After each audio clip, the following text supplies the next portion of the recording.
জাদুটোনা কিভাবে নষ্ট করবেন? অনেক সময় আমাদেরকে ব্ল্যাক ম্যাজিক করা হয়, জাদুটোনা করা হয়। আপনি আপনার উপরে কেউ তাবিজ করেছে কিনা, কিভাবে আপনি জাদুটোনা নষ্ট করবেন?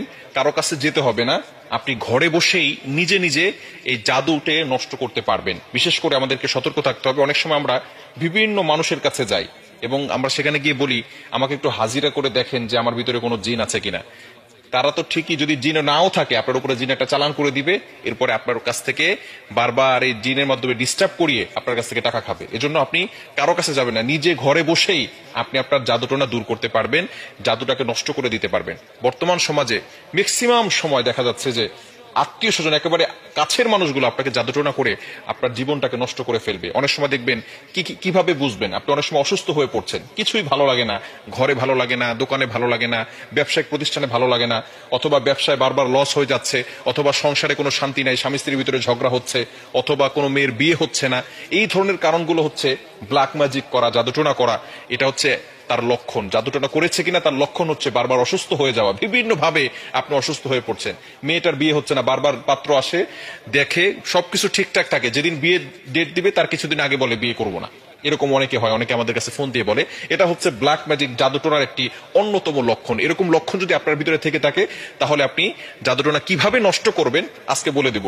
আপনারা খুব সুন্দর করে প্র্যাকটিক্যালি দেখাবো ইনশাল্লাহ। আপনি দেখে এটা যদি প্র্যাকটিস করেন, ইনশাল্লাহ জাদুটোনা যদি থেকে থাকে তাহলে আপনি নিজেই এটা করলে আপনার জাদুটোনা কেটে যাবে। ব্ল্যাক ম্যাজিক করে আপনাকে কেউ ক্ষতি করতে পারবে না, এবং এরপর থেকে আপনাকে কিছু আমল করতে হবে। আচ্ছা, আমি আপনাদেরকে দেখাচ্ছি। কলম আছে নাকি কারো কাছে? এই যে একটা কলম। সর্বপ্রথম আপনি যে কাজটা করবেন, প্রথমে অজু করবেন। অজু করে আপনি সূরাতুল ফাতিহা একবার পড়বেন, সূরা ফালাক একবার পড়বেন, সূরা নাস একবার পড়বেন, সূরা ইখলাস একবার পড়বেন। এরপরে আয়াতুল কুরসি পড়বেন।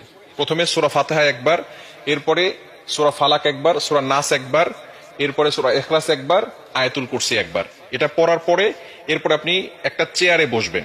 অজু অবস্থায়, পবিত্র অবস্থায় চেয়ারে বসবেন। মনে রাখবেন, কোরআনের ভিতরে আল্লাহ তাআলা শিফা দিয়েছেন। আল্লাহ তাআলা নিজেই বলে দিয়েছেন 15 নম্বর পারা 9 নম্বর পৃষ্ঠার 2 নম্বর লাইন, সূরা বানী ইসরাঈলের 82 নম্বর আয়াতে আল্লাহ তাআলা বলছেন, ওয়া নুনাজ্জিলু মিনাল কুরআন মা হুয়া শিফাউ ওয়া রাহমাতুল লিল মুমিনিন।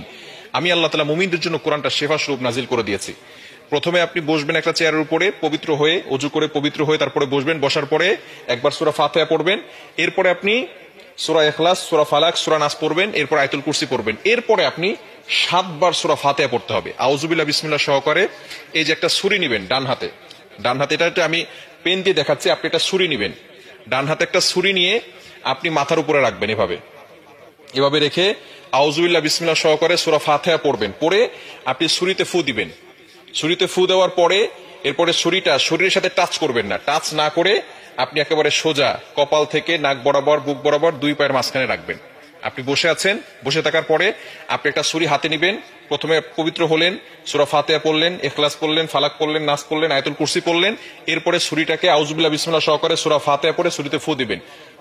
ফু দিয়ে এরপরে ছুরিটা এভাবে নেবেন, সোজা, টাচ করবেন না, শরীরের সাথে টাচ না করে সোজা আপনি নিজে 2 পায়ের মাঝখানে রাখবেন। বুঝা গেছে? এভাবে একবার করলেন, আবারও আউযুবিল্লাহ বিসমিল্লাহ সহকারে সূরা ফাতিহা পড়বেন, শুধু সূরা ফাতিহা। সূরা ফাতিহা পড়ে ছুরিতে ফু দিবেন। ফু দিয়ে আপনি এটাকে সোজা নিয়ে যাবেন ইনশাআল্লাহ।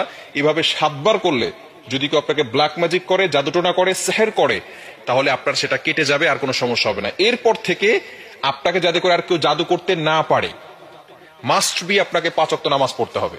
এবং কেউ যাতে করে জাদু করে, তাবিজ করে আপনাকে কোনো ক্ষতি করতে না পারে, 5 ওয়াক্ত নামাজ পড়ে আয়াতুল কুরসি, 4 কুল, সূরা বাকারা শেষ 2 আয়াত এগুলো পড়ে বুকে ফু দিবেন এবং হাতে ফু দিয়ে পুরো শরীরকে মাসাজ করে দিবেন। ইনশাআল্লাহ আপনার শরীর বন্ধ থাকবে, এবং রাতের বেলা ঘুমানোর সময় ওযু করে ঘুমাবেন, এই আমল করে শরীর বন্ধ করে ঘুমাবেন। ইনশাআল্লাহ দুনিয়ার কোনো শক্তি আপনাকে কোনো ক্ষতি করতে পারবে না। আল্লাহ তাআলা আপনাকে প্রটেক্ট করবেন, আল্লাহ তাআলা আপনাকে হেফাজত করবেন। দুনিয়ার দুষ্ট জিন বলেন, মানুষ শয়তান বলেন, জিন শয়তান বলেন, সকল ধরনের দুষ্ট